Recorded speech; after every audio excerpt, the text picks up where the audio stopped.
이 이야기는 천안의 옛 마을 이나산 지역에서 전해 내려오는 백록힌 사슴의 전설에 관한 것이다.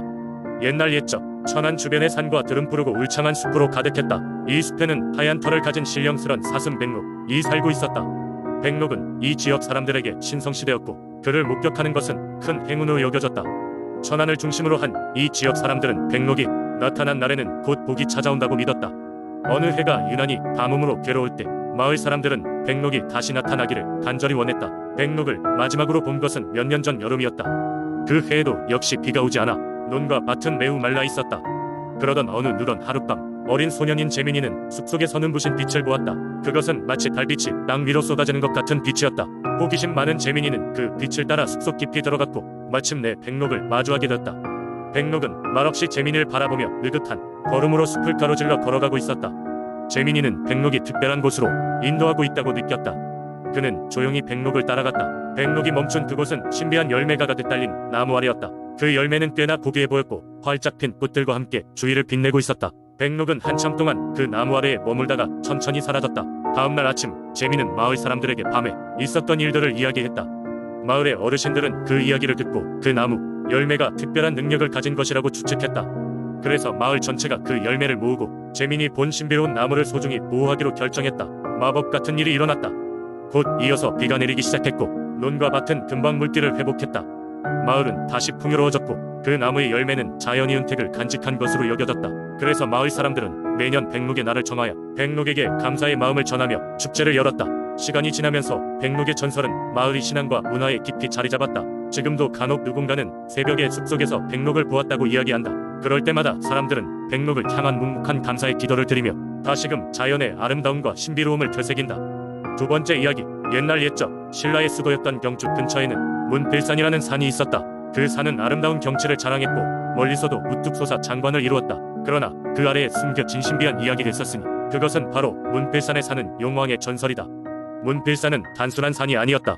사람들은 그곳이 신비한 영역이 가득한 곳이라 믿었다. 오랜 세월 동안 그 산은 글을 공부하거나 시험을 준비하는 학자들에게 아주 중요한 장소였다.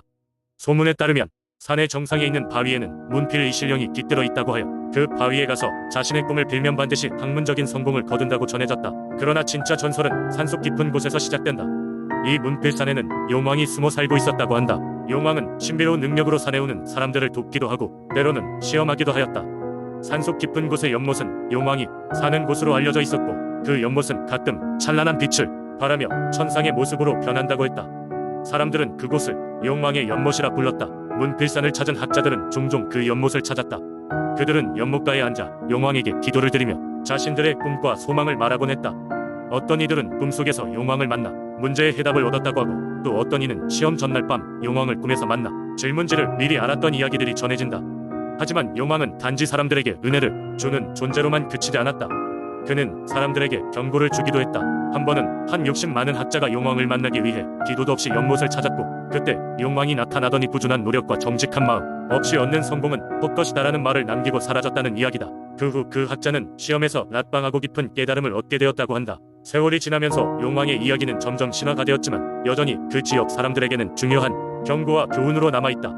문필산의 이야기 덕분에 그곳은 단순한 자연의 풍경이 아니라 사람들에게 인생의 철학과 지혜를 일깨우는 하나의 성지로서 자리매김하고 있다. 지금도 문필산을 찾는 사람들은 용왕의 존재를 느끼고 새로운 결의를 다지곤 한다. 그곳에 오르는 길은 험난하지만 용왕의 전설은 신비한 힘을 불어넣어주는 것만 같다. 용왕의 이야기는 여전히 경주 사람들 사이에서 조용히 그러나 깊이 자리 잡고 있는 것이다. 세 번째 이야기. 옛날 옛적 깊고 울창한 산과 가까운 마을 괴산에는 마을을 수호하는 전설적인 신이 있다고 전해졌다. 이 신은 바로 산신이었다. 산신은 산이 가진 생명과 자연의 힘을 대표하며 마을 사람들의 안녕과 번영을 책임지고 있었다.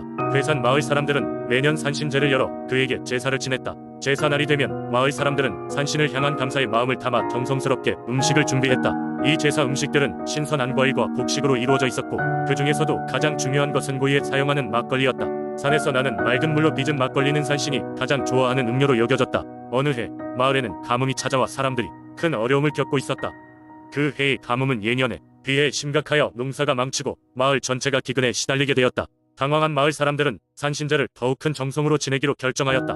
모든 주민들이 힘을 모아 제사를 준비하면서 한 가지 소원이 담긴 촛불을 각각의 마음속에 새겼다. 마을의 장로는 제사의 제물을 올리며 조용히 산신에게 간청했다. 산신님, 부디 우리 마을을 구하소서. 풍년을 허락하시어 마을 사람들 모두 행복할 수 있도록 해주십시오.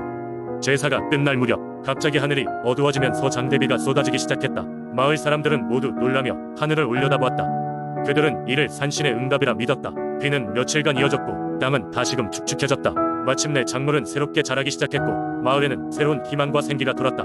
가뭄이 끝난 후 마을 사람들은 더욱 산신을 공경하며 산에 들어갈 때면 항상 허락을 구했다. 산속에서 나무를 베거나 약초를 채집할 때면 산신에게 먼저 구하기를 잊지 않았다. 이렇게 마을과 산신 사이에는 굳건한 신뢰와 조화로운 관계가 형성되었다.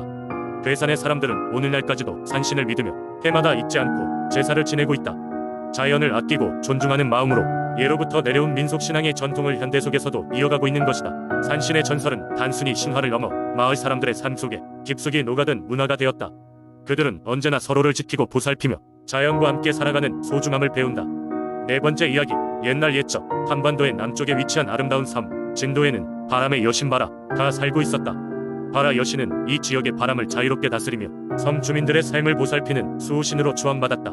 그녀는 늘 진도의 바람을 평화롭게 유지하여 농작물이 잘 자라게 도왔고 어부들이 바다에서 무사히 돌아올 수 있도록 힘을 쏟았다. 그녀의 아름다운 소리가 바람에 실려 들려오면 사람들은 이를 신성한 축복으로 여겨 기쁨에 가득 찼다.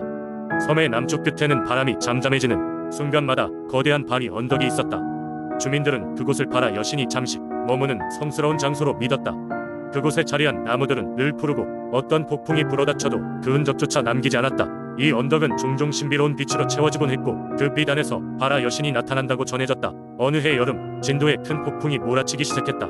바다는 거칠어지고 사람들은 두려움에 떨며 집 안에 머무르기 시작했다. 폭풍은 며칠간 계속되었고 주민들은 바라 여신이 분노한 것은 아닌지 걱정하기 시작했다. 마을의 최고령자인 김 할아버지는 주민들을 모아 여신께 용서를 구하고 그녀의 은총을 되찾아야 한다고 제안했다. 그래서 마을 사람들은 바람의 여신에게 기도하기 위해 언덕으로 향했다. 그곳에서 주민들은 소중한 물건들과 꽃으로 제단을 꾸미고 어린이들은 유리병에 희망과 소망을 담아 바다에 띄우는 전통적인 의식을 치렀다. 그 순간 하늘이 잠시 맑아지더니 빛이 내리쬐기 시작했다. 그러자 바라 여신의 목소리가 바람을 타고 마을 사람들에게 들려왔다. 사랑하는 나의 진도 사람들아, 두려워하지 말라. 너희의 마음과 정성이 나의 마음을 움직였다. 나는 항상 너희와 함께 있으며 폭풍 속에서도 너희를 지켜주겠다 라고 그녀는 속삭였다. 그 즉시 바람은 서서히 잦아들고 마을에는 평화와 고요가 찾아왔다. 폭풍이 지나간 후 사람들은 더 이상 바라 여신을 두려워하지 않았다. 오히려 그녀의 존재를 더 깊이 이해하게 되었고 그녀를 위해 매년 감사의 제사를 지내기로 했다. 이 전통은 지금까지도 이어져 오고 있으며 진도의 사람들은 바라 여신의 전설을 기억하며 늘 그녀에게 감사의 마음을 전하고 있다. 이렇듯 진도의 바람은 오늘날까지도 여신의 가호 아래 평화롭게 불어오고 있다. 다섯 번째 이야기, 오랜 옛날 울산의 바다는 고요하지만 신비로운 풍경으로 유명했습니다. 그 바다는 울산 사람들에게 음식과 생명을 제공하는 중요한 자원이었고 울산 사람들은 바다를 지키는 용왕이 존재한다고 믿었습니다. 이 용왕은 바다의 평화와 번영을 수호하는 존재로 그의 은총을 받기 위해 사람들은 다양한 제의를 한다고 전해졌습니다. 하루는 울산의 작은 어촌 마을에 사는 한 어부가 밤낚시를 나가게 되었습니다. 그날 밤 달빛은 유난히 밝았고 바다는 거울처럼 맑았습니다. 어부는 풍부한 어획량을 기대하며 바다로 나섰습니다. 그날따라 물고기들은 잘 잡혀서 어부의 마음은 점점 설렜습니다. 하지만 그는 더 많은 물고기를 잡기 위해 욕심을 냈고 마을 사람들이 금기시하던 용왕이 바위 근처까지 가게 되었습니다. 그러나 그 순간 갑자기 바다가 뒤흔들리기 시작했습니다. 파도는 점점 거세졌고 하늘은 먹구름으로 덮여 번개가 치기 시작했습니다. 당황한 어부는 배를 돌리려고 했지만 이미 심해 소용돌이에 휘말려 빠져나올 수 없었습니다. 그는 두려움에 휩싸여 있었고 그때 바닷속에서 옅은 빛이 보였습니다. 빛이 점점 가까워질수록 그는 평온할 수 없는 두려움과 경외감을 느꼈습니다. 그리고 마침내 그 빛 속에서 거대한 용의 형상이 나타났습니다. 그것은 울산 바다의 수호자, 바로 용왕이었습니다. 용왕의 눈은 크고 빛났으며 그의 비늘은 은빛으로 빛났습니다. 용왕은 굵고 부드러운 목소리로 어부에게 말했습니다. 너는 사람들의 욕심으로 인해 바다의 평화를 깨뜨렸다. 그러나 나는 너희 인간의 마음 속 깊은 곳의 선의를 보았다.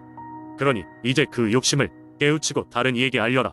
바다는 단순한 자원이 아니라 생명 그 자체임을 어부는 큰 깨달음을 얻었습니다. 그는 용왕에게 깊이 감사를 표하고 약속했습니다. 그리고 용왕은 그의 손길을 흔들어 다시금 바다를 고요하게 만들었습니다. 어부는 살아 돌아왔다고 마을로 돌아왔고 자신의 이야기를 사람들이 잊지 않도록 계속해서 전했습니다. 그 후로 어촌 마을에서는 매년 용왕제를 열어 용왕에게 감사함을 전하고 바다의 깨끗함과 평화를 기원하게 되었습니다. 마을 사람들은 용왕이 주신 교훈을 가슴에 품고 바다를 아끼고 사랑하기로 더욱더 굳게 다짐했습니다. 그렇게 용왕의 전설은 울산 사람들 사이에서 세대를 거친 이야기로 남아오는 날까지도 전해지고 있습니다.